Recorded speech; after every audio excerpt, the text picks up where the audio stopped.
Hello दोस्तों, कैसे हो आप? सभी को नमस्कार, सभी को राम राम। आज अपन डिफरेंशिएशन और इंटीग्रेशन मतलब अवकलन और समाकलन के बारे में बात करने वाले हैं। अवकलन समाकलन पूरी फिजिक्स में काम आता है, हर एक चैप्टर में काम आता है और बहुत ही आसान है। अपनी कोशिश ये है कि अपन बिल्कुल जीरो से स्टार्ट करें और उस पॉइंट पर ज्यादा ध्यान दें जो हमें एग्जाम में पूछे जाते हैं। मतलब वो फॉर्मूले जो हमारे लिए ज्यादा इंपॉर्टेंट हैं, उनके बारे में अपन चर्चा करने वाले हैं। तो आइए आप, बहुत सरल, बहुत आसान। और हां, आज अपन केवल अवकलन के बारे में बात करने वाले हैं। अगली क्लास में अपन समाकलन यानी कि इंटीग्रेशन के बारे में बात करेंगे। ठीक है, तो आओ देखो, यहां कुछ लिख रखा है मैंने कुछ अवकलन समाकलन के बारे में। तो देखो, डिफरेंशिएशन बड़ी राशि को छोटी राशि में बदलने के लिए किया जाता है, तो समाकलन छोटी राशि को बड़ी राशि में बदलने के लिए किया जाता है। कोई क्वांटिटी x है, जब आप डिफरेंशिएशन करते हो तो आपको y मिलता है। अगर इसका आप इंटीग्रेशन करते हो तो वापस x मिलेगा। मतलब अवकलन और समाकलन एक दूसरे के पूरक होते हैं। ठीक, और सुनो, अवकलन का जो एक सामान्य जो साइन होता है, चिन्ह होता है, वो कुछ ऐसा होता है, d अपॉन dx ले लो या यहां t ले लो, और यहां कोई वेरिएबल क्वांटिटी होती है, चर राशि होती है। तो इस चर राशि का डिफरेंशिएशन करते हैं इस टाइम t के रेस्पेक्ट में। ये एक चिन्ह होता है, साइन होता है अवकलन का। ठीक इसी प्रकार अपन इंटीग्रेशन की बात करें, समाकलन की बात करें, तो इसका साइन ऐसे होता है, सर्प जैसा, यूं समझो। और यहां कुछ फॉर्मूले लिखे जाते हैं, जैसे मैं लिख देता हूं x की पावर n डॉट dx। वो बाद की बात है कि वास्तव में इसके फॉर्मूले किस तरीके से लिखे जाते हैं, और बिल्कुल बेसिक लेवल यानी कि बिल्कुल जीरो से स्टार्ट करने वाले हैं। और बहुत ही कॉमन पॉइंट हो गया अब तो। देखो, ये इंटीग्रेशन और डिफरेंशिएशन अगर आपको फिजिक्स समझनी है, पढ़नी है, उनके सवाल सॉल्व करने हैं, तो ये तो आपको सीखना ही पड़ेगा। चाहे नीट का एग्जाम हो, चाहे जेई का एग्जाम हो, चाहे आप सेकंड ग्रेड या ग्रेड फर्स्ट की बात कर लीजिए, एग्जाम में एक सवाल तो कहीं ना कहीं ऐसा मिलेगा ही मिलेगा, बल्कि एक से ज्यादा, जिसका डायरेक्ट या इनडायरेक्ट रूप से इंटीग्रेशन और डिफरेंशिएशन से रिलेशन जरूर होगा। ठीक है, तो आओ आप मेरे साथ देखो, आगे कुछ ऐसा भी है। ये डिस्प्लेसमेंट है, मतलब विस्थापन, ये वेग है और ये त्वरण है।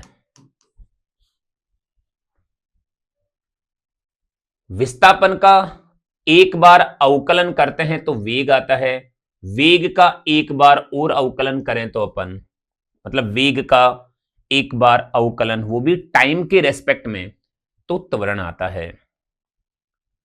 देखो, ये बात मैं इसलिए भी बता रहा हूं कि हमें ये पता ही नहीं लग पाता है कि कब तो अवकलन करना है और कब हमें समाकलन करना है। तो हम समझते हैं पता लगेगा, ऐसा नहीं कि पता नहीं लगेगा, बिल्कुल पता लगेगा। तो विस्थापन का एक बार समय के साथ अवकलन वेग को बताता है, तो वेग का समय के साथ एक बार अवकलन त्वरण को बताता है। त्वरण का एक बार समाकलन वेग को बताएगा और वेग का एक बार समाकलन विस्थापन को बताएगा। और सुनो, जैसे यार मैं वेग के लिए ऐसा लिख सकता हूं वेलोसिटी के लिए velocity equal to D X upon D T. क्या मतलब इसका? एक्स का टी के सापेक्ष अवकलन, ऐसे बोला जाता है। आप त्वरण की बात करिए तो त्वरण यानी कि acceleration equal to DV upon dt। क्या मतलब इसका? वेग का समय के सापेक्ष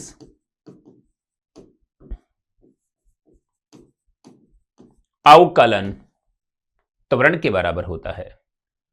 छोटी मोटी एग्जाम में तो यही पूछ लेता है। विस्थापन का समय के साथ एक बार अवकलन वेग को बताता है, तो वेग का समय के साथ एक बार अवकलन त्वरण को बताता है। और सुनो, विस्थापन का समय के साथ टाइम के रेस्पेक्ट में दो बार अवकलन त्वरण को बताएगा। ठीक है, और त्वरण का दो बार समाकलन विस्थापन को बताएगा। बाकायदा जब हम समाकलन पढ़ेंगे ना, तो एक ऐसा एग्जाम्पल भी लेंगे अपन जहां त्वरण की वैल्यू होगी और विस्थापन पूछा जाएगा। आज हम अवकलन पढ़ने वाले हैं, तो हम कुछ विस्थापन की वैल्यू लेने वाले हैं और वेलोसिटी और एक्सेलरेशन बताने वाले हैं, वेग और त्वरण बताने वाले हैं। और सुनो, ये तो क्या अब शुरुआती दौर है, तो फिर ये विस्थापन, वेग, ये त्वरण, ये हमारे सामने ज्यादा घूम रहे हैं, इसलिए अपन ने ये एग्जाम्पल ले लिए। बाकी पूरी फिजिक्स में अवकलन काम आने वाला है। जैसे मैं आपको बताऊं, आपको पता होना चाहिए करंट क्या होता है, dq अपॉन dt। ये चार्ज है, ये तो ये टाइम है, यानी कि आवेश का, चार्ज का समय के साथ एक बार अवकलन करंट के इक्वल होता है या करंट को बताता है। ऐसे मतलब पूरी फिजिक्स में आप कहीं भी चले जाइए, कभी फैराडे का आप नियम पढ़ोगे, E बराबर माइनस में और D phi upon D T. अगर आपको ये नहीं पता है तो कोई बात नहीं कि क्या सर, क्या फॉर्मूला है ये, हमें तो कुछ पता भी नहीं है, कोई बात नहीं, मुझे पता है, मैं बता रहा हूं। इसे कहते हैं चुंबकीय फ्लक्स। तो चुंबकीय फ्लक्स का समय के साथ एक बार अवकलन जो होगा और उसकी जो नेगेटिव वैल्यू होगी वो ई को बताती है। ई यहां कोई प्रेरित विद्युत वाहक बल है। अब इतना क्या ही ध्यान रखना, आपको तो ये ध्यान रखना है कि किसी दिन आपको ये भी फॉर्मूला पढ़ना पड़ेगा। तो यहां हो क्या रहा है, फाई का टाइम के रेस्पेक्ट में अवकलन हो रहा है, और फिर जो न्यूमेरिकल जिस तरीके के बन सकते हैं, सवाल वो पूछ सकता है, उनके अपन जवाब दे देंगे। और सुनो, चलो जो हम जानते हैं उनकी बात कर लेते हैं। यह है power P equal to D W upon D T. कार्य करने की दर को शक्ति कहते हैं। तो ये तो है कार्य, और भाई कार्य का समय के साथ एक बार अवकलन ये शक्ति को बताएगा।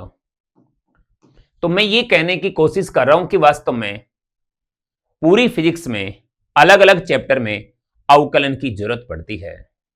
ये तो मैंने एक डमी एग्जांपल लिए हैं। ठीक है, आगे बढ़िए। अवकलन के सामान्य सूत्र कौन से हैं? सामान्य सूत्र वो जो हमें फिजिक्स में काम आने वाले हैं, और मैं जहां तक देख पा रहा हूं कि जितने हमें सूत्र काम आएंगे वो सारे सूत्र यहां मैंने लिखे हैं। एक बार आप नजर डाल लीजिए, स्क्रीन को रोक करके आप अपने रजिस्टर में उतार लीजिए, फिर देखते हैं कि हमें वो सवाल कैसे पूछता है। आगे बढ़ते हैं। ये देखो, अवकलन मतलब डिफरेंशिएशन के सामान्य सूत्र देखे आप। तो सामान्य सूत्र यह है कांस्टेंट, नियत राशि। भाई नियत राशि का अवकलन हमेशा शून्य होता है। नियत राशि क्या हो सकता है भाई? नियत राशि मतलब कांस्टेंट, मतलब जैसे 5 आ जाए, यहां पे 10 आ जाए, यहां पे पाई आ जाए, तो उसका जो अवकलन होगा वो 0 होगा। फिर आगे बढ़ो, dx की power n upon dx, x की पावर n का अवकलन x के सापेक्ष, तो वो क्या होगा? ये पावर आगे आ जाएगी और पावर में 1 घट जाएगा। भाई मैं जहां तक देख पा रहा हूं, ये ऊपर वाले जो दो सूत्र है ना, 90% तो हमें फिजिक्स में यही काम आने वाले हैं, बल्कि मैं 95% बोलूं तो गलत नहीं होगा। हाँ, ये दो फॉर्मूले ज्यादातर यही काम आएंगे, इन्हीं पर वो ज्यादातर न्यूमेरिकल बनाता है। ऐसा नहीं कि बाकी पे नहीं बनाएगा, तो इसलिए 5% कम कर दिया ना। और ध्यान क्या रखना है, नियत राशि का अवकलन शून्य होता है। यहां ये x की पावर n है और x की पावर n का जो आप डिफरेंशिएशन यानी कि अवकलन लेते हो, तो वो n और x की पावर n-1। एक बात रटते रहो, मन में गुनगुनाते रहो, जब तक याद ना हो जाए, पावर को आगे लाना है, एक पावर कम करनी है। पावर को आगे लाना है और पावर में से एक कम करना है, यूं समझो। यही अवकलन है, यही डिफरेंशिएशन है। और सुनो, यहां भी क्या है, ये x की पावर n, x की पावर n का डिफरेंशिएशन करना है, पर आज टाइम के रेस्पेक्ट में। तो देखो कितना फर्क आ जाता है। वही पावर आगे आएगी, पावर में से एक कम कर दिया जाएगा, पर आज dx अपॉन dt को और लिखा जाएगा। मतलब अगर ये अलग अलग होते हैं ना, तो इसे एक बार और लिखा जाएगा dx अपॉन dt। ऐसा सूत्र मान करके आपको याद रखना है। सही बात बोलूं तो ये सारी चीज हमने ऊपर भी लिखी थी, यहां भी क्या dx अपॉन dx लिख दो, तो dx से dx कैंसिल हो जाएगा, तो वो एक बच जाएगा, तो फिर वो ऐसे रह गया। आगे देखो, एक सूत्र ये है जो आपको याद रखना है, आपकी कॉपी में थोड़ा सा लिखा हुआ होना चाहिए। log e x का डिफरेंशिएशन 1 अपॉन x होगा। e x, e की पावर x, यहां e कोई एक्सपोनेंशियल कोफिशिएंट होता है, चर घातांकी नियतांक होता है, और इसका डिफरेंशिएशन ex से आएगा। यहां है साइन x और dx, मतलब साइन x का x के रेस्पेक्ट में यह आएगा कोस x, और कोस का आता है माइनस में साइन।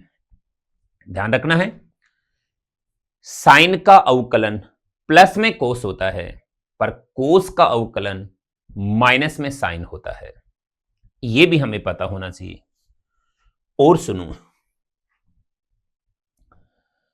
आगे बढ़ते हैं। जैसे मैंने बताया d sine x upon dx, तो इसका लिया आपने प्लस कॉस x, पर अगर यूं भी आ जाए d साइन ax, ए यहां पे कोई कांस्टेंट है और ये dx, तो पता है क्या होगा, इस a को आप आगे ले लीजिए और वापस फिर वही cos ax। ये एक सामान्य सूत्र होते हैं जो, सही बात बोलूं तो ये आपको किसी भी बुक में मिल जाएंगे। तो सूत्र से ज्यादा जरूरी है कि सवाल हम कैसे सॉल्व करें। ठीक है, आओ आप देखो। ठीक इसी तरीके से मैं यही बात cos के लिए भी कह सकता हूं मैं, जैसे cos, आगे लें क्या, चलो यहीं रहने दो, cos ax और वही d अपॉन dx, मतलब आपको cos ax का डिफरेंशिएशन अवकलन करना है। तो cos का आता है भाई माइनस में साइन, लेकिन देखो माइनस लगाओ पर ये कांस्टेंट एक बार फिर आगे आएगा, और cos का साइन होता है, तो वही साइन ax। हां, तो मतलब ये कहना चाह रहा हूं कि अगर ये साथ में अगर कांस्टेंट आता है ना, तो इसे आप आगे ले लिया करो, और फिर वापस वही कॉन्सेप्ट, साइन का तो कोस होगा और कोस का अवकलन माइनस में साइन होगा। ठीक है, चलो आगे बढ़ते हैं। ये बाकी और भी सूत्र हैं, 7 वहां देख लिए थे, 8 9 10 यहां देख लीजिए। एक आता है U V method, U dot V method. क्या करना होता है, ऐसा आता है तो एक बार u को बाहर लेते हैं, v का उकलन करते हैं, फिर एक बार v को बाहर लेते हैं और u का उकलन कर लेते हैं। जो है आपके सामने है, इसे आप थोड़ा सा गौर से देखिएगा। इस पे सवाल पहले भी पूछता था, आजकल भी पूछता है। डी यू अपॉन वी, इसे आप u अपॉन वी मेथड से याद रखना। डी यू अपॉन वी और वही x के रेस्पेक्ट में, तो देखो क्या होगा, v को आगे लेना है और u का डिफरेंशिएशन करना है, फिर माइनस, अब u को आगे लेना है और फिर v का डिफरेंशिएशन करना है अपॉन v स्क्वायर। फॉर्मूला है, इसे याद रखिए। इस बार नीट 2025 में एक सवाल आया था डिफरेंशिएशन को लेकर के, और वो सवाल पहले भी AIPMT में, RPMT में, RPET में, जेई में कई बार पूछ चुका है। ठीक है, आगे देखें। ये है u प्लस माइनस वी, तो कुछ नहीं, आसान, प्लस माइनस आप यहां लगा दो, एक बार u का और एक बार v का। तो ये तो देखो, मैंने बस आपको ये बोला है कि भाई साहब ऐसे ऐसे सूत्र होते हैं और जिनकी अपन को कभी जरूरत पड़ सकती है। अब सवाल वो हमें कैसे पूछेगा, इनके बारे में अपन बात करते हैं। पर इससे पहले कि अपन सवाल सोल्व करें, मेरी कुछ बातों का जवाब दीजिए आप। तो ये जो अवकलन जैसी चीज है ना, ऐसे चुटकियों में सोल्व हो जाएगी। आओ, जैसे मैं नंबर 1 कुछ ऐसे बोलूं, डी एक्स की पावर 5 अपॉन डी एक्स, बताइए इसका क्या आंसर हो सकता है। तो क्या करना है, पावर आगे आ जाएगी और फिर पावर में से एक कम कर देंगे, मतलब 5x की पावर 4, यही हमारा आंसर आ गया। और यही अवकलन है, डरने की जरूरत ही नहीं है। और सुनो, d और यहां देखो मैंने 5 लिख दिया अपॉन dx, बोलो क्या होगा। 5, क्योंकि ये एक नियत राशि है ना, तो इसका आंसर 0 आएगा। ठीक है, आसान, बहुत ही आसान है सर ये तो। हाँ बिल्कुल। चलो जरा इसका बताओ, dx की पावर 4 अपॉन dx, तो कुछ भी नहीं, आसान है यार, पावर आगे आ जाएगी और पावर में से एक कम हो जाएगा। बिल्कुल सही जवाब। चलो अब अलग अलग एग्जाम्पल लेने से बढ़िया है मैं ये कहूं आपको कि इसी का, इस राशि का एक बार और अवकलन कीजिए, एक बार और डिफरेंशिएशन कीजिए, वही x के रेस्पेक्ट में। तो देखो, इसका अगर एक बार और हमें डिफरेंशिएशन करना पड़े, अवकलन करना पड़े, क्या करना है भाई, पावर आगे आ जाएगी, 3 आगे आएगा, 4 से गुणा होगा, 12 आएगा और पावर 1 कम हो जाना, मतलब अब 2। चलो परिस्थितियां ऐसी बन गई कि इसका भी एक बार और हमें डिफरेंशिएशन करना पड़ रहा है। बताइए क्या लगता है आपको, पावर का आगे आ जाना तो 24 हो जाना, एक पावर कम हो जाना तो फिर कुछ ऐसे हो जाना। बिल्कुल, मतलब 24x, आप 1 ना भी लगाओ तो 24x। हम तो अब भी नहीं रुकेंगे भैया। अगर कोई कहे कि यार 24x का एक बार और बताओ, पता है कितना आएगा, x की पावर 1 था, पावर आगे आएगी, हाँ सर बिल्कुल, तो 24 ही रहेगा, और पावर में से एक कम करेंगे तो x की पावर 0। और आपको पता होना चाहिए कि अगर x की पावर 0 है तो इसकी वैल्यू 1 होगी, और ऐसा होने से इसका आंसर कितना आ जाता, 24 आ जाता। हम अब भी रुकने वाले नहीं हैं। इस 24 का एक बार और अवकलन करने के लिए कोई बोले तो आपको क्या बताना है, 0, क्योंकि 24 आज कांस्टेंट क्वांटिटी है, नियत राशि है, तो 0। अब आप ये भी सोच सकते हो कि सर कांस्टेंट यहां भी तो 24 कांस्टेंट था, नहीं 24 के साथ x भी है। तो इस पूरी राशि की बात करूं तो जैसे जैसे x बदलेगा ये 24x भी बदलेगा। तो ऐसा नहीं करना है कि भाई यहां 24 आ रहा है तो यहीं 0 कर दो। अक्सर इस प्रकार की बातें स्टूडेंट मेरे से पूछ लेते हैं। और सुनो, तो यहां जो आपने देखा कि वास्तव में अगर x की पावर 4 अगर आपको मिले और उसका अवकलन करना हो तो फिर आप ज्यादा नेतागिरी करने के बजाय डायरेक्ट 4x³ लिख देना। कभी जरूरत आप पड़े कि यार इसका अवकलन करना है तो वही पावर आगे आ जाएगी, पावर में से एक कम हो जाएगा तो 12x² आ जाएगा। कभी ऐसी परिस्थितियां आ पड़े यार इसका भी अवकलन करना पड़ रहा है तो 24x, फिर 24x का कितना होगा 24 और 24 का 0। यकीन करिए आप, अवकलन के बहुत सारे सवाल तो बस इसी मेथड पे होते हैं। ठीक है, आगे बढ़ते हैं।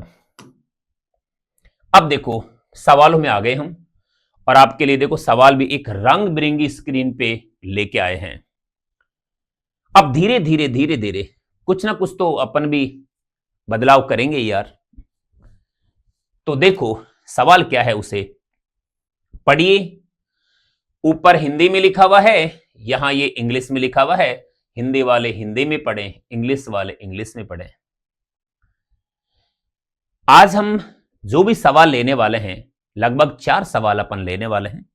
ये सारे के सारे सवाल अलग अलग एग्जाम में, कोई जेई में, कोई नीट में, कोई एएफएमसी में, और ये सवाल तो आईआईटी में, और यही सवाल आरपीएससी 2025 में और सेकंड ग्रेड के पेपर में भी पूछा है। तो सारे सवाल अलग अलग एग्जाम में आए हुए हैं। इनके बारे में अपन बात करते हैं, देखते हैं कि अवकलन पर आधारित ये सवाल हम कैसे सॉल्व कर सकते हैं और क्या वो अपन से पूछना चाहता है। आओ,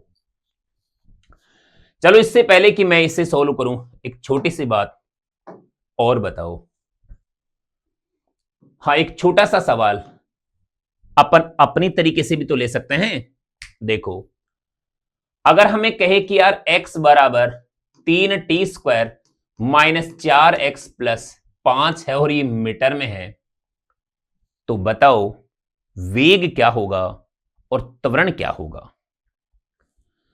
तो अगर हमें ऐसा दे रखा है और फिर पूछता है कि वेग बता दीजिए और त्वरण बता दीजिए, ये डिस्प्लेसमेंट दे दिया है और वेलोसिटी और एक्सेलरेशन अपन से पूछ रहा है। हमारे सामने समस्या ये कि सर हमें ये पता नहीं लग पाता है कि हम अवकलन करें या समाकलन करें। तो सुनो, आपको यार विस्थापन दिया है और वेग पूछ रहा है, तो आपको देखो ये वेलोसिटी का ये सूत्र, ये फॉर्मूला तो आना ही चाहिए, v = dx/dt, ये तो आना ही चाहिए। और जैसा कि मैंने बताया है, ये जो साइन होता है ना वो अवकलन का ही तो होता है। अब यहां आप इसे ये कह सकते हैं d/dt और x की वैल्यू ये जो यहां लिखी हुई है कितना 3t² माइनस 4t प्लस 5, लिख भी देता हूं 3t² माइनस 4t और ये प्लस 5। आप ही बताइए कि इसका अगर हम अवकलन करते हैं तो क्या आएगा। और आप इतने बड़े बन जाइए, अब इतने बड़े बन जाइए कि भाई ज्यादा मेहनत ना करनी पड़े। सुनो ध्यान से, v = dx/dt, x का अवकलन टाइम के रेस्पेक्ट में, तो इसका अवकलन करना है। आप बताओ 3t², 3t² का क्या होगा, पावर आगे आएगी, ध्यान दें पावर आगे आएगी, 6 हो जाएगा, पावर में से एक कम कर दो तो t रहेगा, मतलब t की पावर 1, फिर 4t का रहेगा 4। सर वो कैसे, अभी 24x का 24 लिया आपने तो 4t का 4 ही रहेगा, यहां टाइम के रेस्पेक्ट में पूछ रहा है। 4t का 4 रहता है, 5t होता तो 5 रहता, समझो बात को। तो ये 4 ही रहेगा, फिर 5 ये कांस्टेंट है तो ये 0 रहेगा, यानी कि आप यकीन करिए वेलोसिटी हो गई 60-4। इक्वेशन नंबर 1 है तो इसे आप 2 कह दीजिए। अब कहता है कि यार त्वरण बताओ, तो यार त्वरण का सूत्र तो हमें आता है ना, तो A equal to dv upon dt, d upon dt, और ये वेलोसिटी की वैल्यू 60-4। पर मैंने क्या बताया, अब ये नेतागिरी करना छोड़ दो, इतना टाइम वहां मिलता भी नहीं है, इतना टाइम वो अपन को देगा भी नहीं।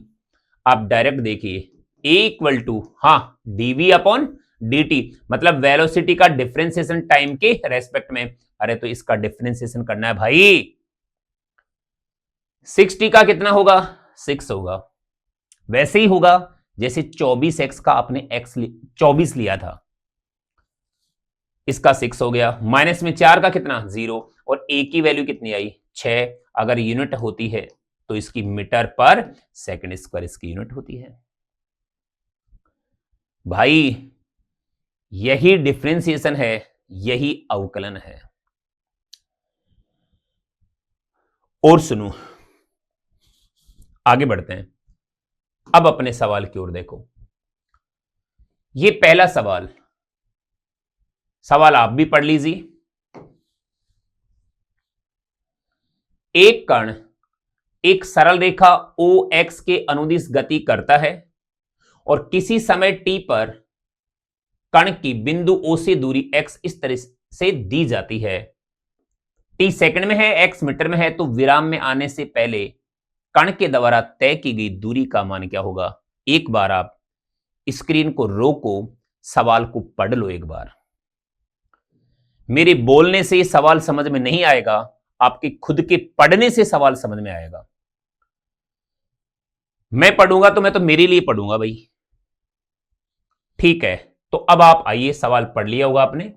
वो क्या कहता है कि एक कण है वो सरल रेखा के अनुदिश जा रहा है, ओ एक्स डायरेक्शन में जा रहा है, और वास्तव में x की वैल्यू दे रखी है 40 plus 12t minus T cube, ऐसा दे रखा है।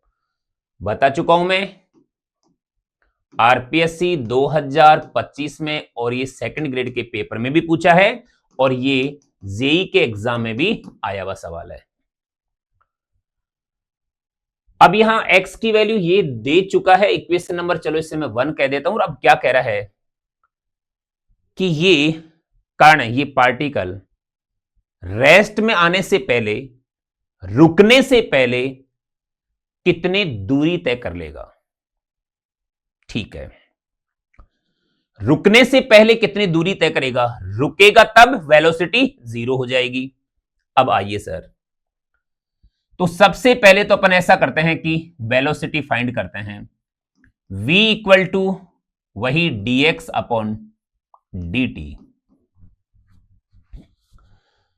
अब आप डायरेक्ट अवकलन करो, 40 का अवकलन 0, 12t का 12t का 12 होगा, माइनस टी क्यूब का 3t स्क्वायर होगा, मतलब velocity v equal to 12 minus 3t square, ये वेलोसिटी इक्वेशन नंबर सेकंड।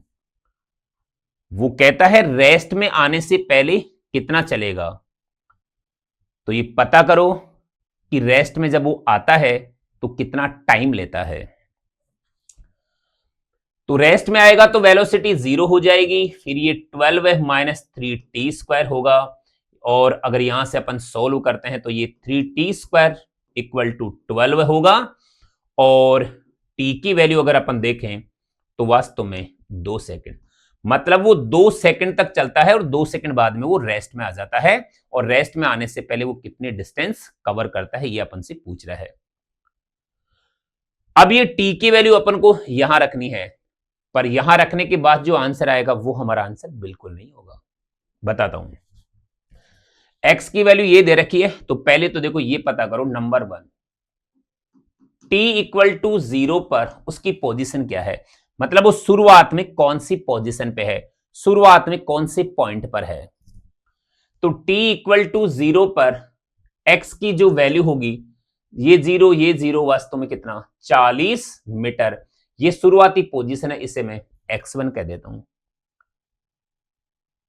ठीक है भाई, शुरुआत कहां से करेगा, t इक्वल टू 0 से ही तो करेगा। तो शुरुआत में t बराबर 0 पर उसकी पोजीशन है 40 मीटर पर। अगर इसे मैं मूल बिंदु कहूं तो इसकी पोजीशन यहां कहीं 40 मीटर पर होगी, वो यहां पर है। पार्टिकल समझो, आदमी समझो। अब 2 सेकंड बाद वो रुक जाता है, तो पता करो कि 2 सेकंड बाद, इसे मिटा रहा हूं मैं, पता करो कि 2 सेकंड बाद t इक्वल टू 2 सेकंड पर x2 की वैल्यू क्या होगी। तो x वो वहां दे रखा है, आप वहां पुट कर सकते हो।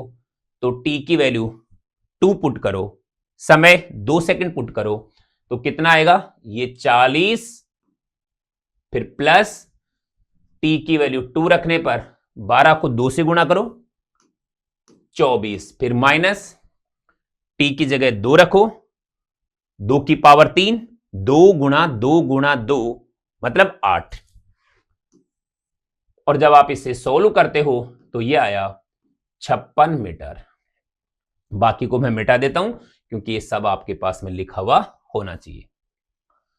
अब सुनो, वो क्या बोल रहा था, ये ओरिजिन पॉइंट है, t इक्वल टू 0 पर वो 40 मीटर पे है, और फिर t इक्वल टू 2 सेकंड पर वो 56 मीटर पे है। तो यहां से यहां तक चलने में वो कितनी दूरी तय करेगा, यार ये दूरी ही तो पूछ रहा है। तो तय की गई दूरी बराबर ये बाद की पोजीशन माइनस पहली की पोजीशन, तो 56 माइनस होगा 40, और मुझे ऐसा लगता है इसका आंसर 16 मीटर आना चाहिए, और इसका आंसर ये 16 मीटर होगा। आसान है, ये मुश्किल नहीं है। हाँ, हो सकता है अपन थोड़ा धीरे धीरे ले रहे हैं, ऐसा आपको लग रहा हो। बाकी देखो, ये x की वैल्यू दे रखी है, पहले तो ये पता करो कि शुरुआती पोजीशन कहां है। तो शुरुआती पोजीशन मतलब t इक्वल टू 0 पर वो 40 मीटर पे है, तो शुरुआत में वो 40 मीटर की पोजीशन पे था, वो यहां पर था वो शुरुआत में।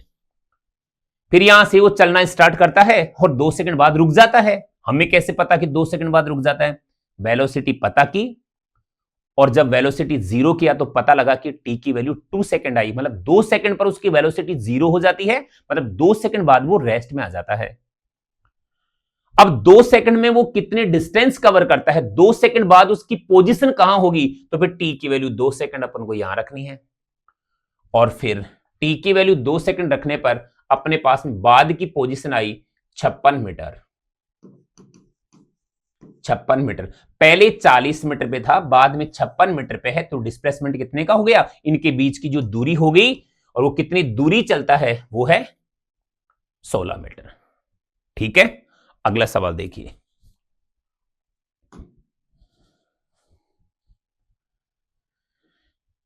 सवाल एक बार आप पढ़ लीजिए, हिंदी वाले वही हिंदी में पढ़ो, इंग्लिश वाले इंग्लिश में पढ़ो।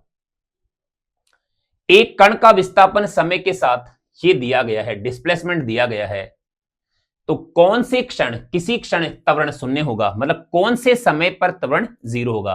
आसान है, पर अलग अलग एग्जाम में कई बार आया हुआ है, इसलिए यहां लिखा गया है। आगे से तो मैं एक कोशिश करूंगा कि कौन सा सवाल कौन सी एग्जाम में आया है, मैं ये भी लिखूं। चलो ठीक है, अभी आइए अपन इस सवाल की बात करते हैं। देखो इसे, डिस्प्लेसमेंट यानी कि एस इक्वल टू विस्थापन का मान दिया है A T square minus B T cube. Okay, यहां से वेलोसिटी पता करो। अब आप इतने बड़े बन गए हो कि अगर हमें डिस्प्लेसमेंट दे रखा है और वेलोसिटी पूछ रहा है, तो हम क्या करेगा भाई, इसका डिफरेंशिएशन करेगा, और उसमें क्या होता है, पावर आगे आ जाएगी, तो ये 2a, पावर में से एक कम कर दो तो फिर ये t, फिर यहां माइनस पावर आगे आएगी, 3 आगे आ जाएगा, b और पावर में से एक कम करेंगे तो 2। ये वेलोसिटी आ गई भाई। हमें त्वरण भी चाहिए। अब त्वरण कब आएगा? ये जो वेलोसिटी है ना, इसका एक बार और अवकलन करना होगा, डिफरेंशिएशन करना होगा। अब बार बार मैं एक साथ डिफरेंशिएशन, अवकलन, अवकलन, डिफरेंशिएशन ऐसे नहीं बोलूंगा, आप समझिए। a equal to DV upon D T, मतलब इसका आपको अवकलन करना है तो देखो 2at है, वास्तव में इसकी वैल्यू आएगी 2a। और हां, ये त्वरण है, ऐसे हिंदी में लिख देता हूं मैं। तो ये 2a, फिर माइनस वही पावर का आगे आ जाना तो 6b, और पावर में से एक कम हो जाना तो ये कुछ 2a माइनस 6bt होगा। और सवाल क्या कह रहा है? कौन से टाइम पर त्वरण शून्य होगा? तो बस इसे आप जीरो कर दीजिए। जब आप इसे जीरो करते हो तो यकीन करिए, पता है 6bt इक्वल टू 2a आएगा। और हमें क्या चाहिए? टाइम चाहिए। तो t equal to 2a upon 6b आएगा। सॉल्व करने पर ये 2 से 6 चला जाएगा, a अपॉन 3b आएगा, और इसका आंसर a अपॉन 3b मतलब सेकंड होगा। बहुत सरल, बहुत आसान। आगे बढ़िए। एक सवाल ये, एक कण का विस्थापन यानी कि वही डिस्प्लेसमेंट ये दिया गया है, s मीटर में है, t सेकंड में है, तो t बराबर 1 सेकंड पर कण का त्वरण बताओ। अरे यार, चाय पानी जैसा सवाल है ये, चाय पानी जैसा सवाल है। मतलब ये क्या कह रहा है, देखो मैं आपको बताऊं। s दे दिया और t इक्वल टू 1 सेकंड पर त्वरण की वैल्यू पूछ रहा है। वीडियो को रोकिए और इसे सॉल्व करिए, ऑप्शन आपके सामने है। ठीक है, आओ अब अपन सब मिलके सॉल्व करते हैं। s equal to 3t cube plus 7t square plus 5t plus 8 ये दिया गया है। यहां से वेग पता करो जो होता है ds अपॉन dt, मतलब s का वही अवकलन टाइम के रेस्पेक्ट में। तो देखो पावर आगे आएगी 9, पावर में से एक कम हो जाएगा तो 9t square plus 7t square का क्या होगा? 7t स्क्वायर का वही शुरुआती वाली जो पोजीशन है वो, पावर आगे आएगी तो ये 14, पावर एक कम हो जाना मतलब t। 5t का कितना होगा? 5, और 8 का कितना होगा? 0। यकीन करिए वेलोसिटी हमारे पास में आई है 9t square plus 14t plus 5। Equation number first. पर हमसे तो यार एक्सेलरेशन के त्वरण पूछ रहा है, तो वही a equal to dv upon dt, मतलब इसका एक बार अवकलन करो, पावर आगे आ जाएगी, एक पावर कम हो जाएगी 18t। ये 14t का कितना होगा? केवल 14 होगा, 5 का 0 होगा, यानी कि a की वैल्यू आ गई 18t प्लस 14। Equation number 2। और कितने सेकंड पर पूछ रहा है? 1 सेकंड पर। मैं यहां ले लेता हूं यार, a equal to 18t plus 14 होगा। ओ भाई, t की वैल्यू 1 सेकंड पुट करनी है, तो 1 सेकंड आप पुट करोगे तो ये तो 18 ही रहेगा, ये 14 रहेगा। 18 प्लस 14 जो देखा जाए तो 18, 20, 32 हो जाना चाहिए बिल्कुल। तो इसका आंसर 32 मीटर पर सेकंड स्क्वायर इसका आंसर हुआ। हमें भी ऐसा एग्जाम में पूछ सकता है, बिल्कुल सीधा सीधा, नहीं तो कुछ डाटा चेंज करके। आगे बढ़ते हैं। हाँ, ये आज का आखिरी सवाल।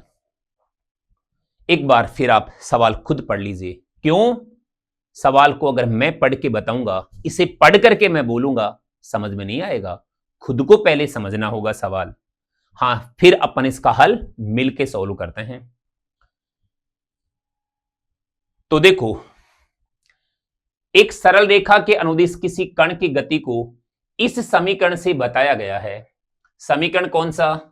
x equal to 8 plus 12t minus T cube, इससे दर्शाया गया है। इक्वेशन नंबर 1 बोल दो। फिर क्या कह रहा है?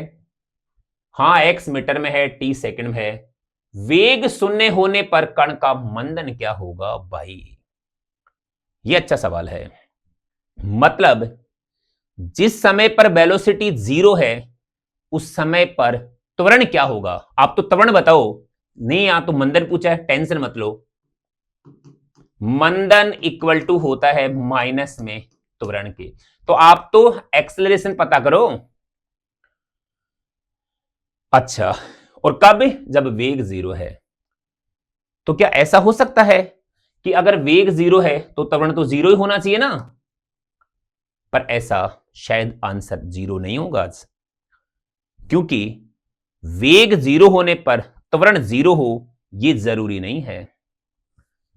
एक बहुत ही कॉमन एग्जाम्पल देते हैं हम कि जब किसी बॉडी को ऊपर फेंकते हैं और वो बॉडी ऊपर जाके जब नीचे आती है तो टॉप पॉइंट पर वेलोसिटी तो 0 होती है, पर एक्सेलरेशन यानी कि त्वरण 0 नहीं होता। उसकी वैल्यू माइनस में g मीटर प्रति सेकंड स्क्वायर, माइनस में 9.8 मीटर प्रति सेकंड स्क्वायर होती है। मैं ये कहना चाहता हूं कि वेलोसिटी 0 हो तो ये जरूरी नहीं है कि वहां त्वरण भी 0 हो।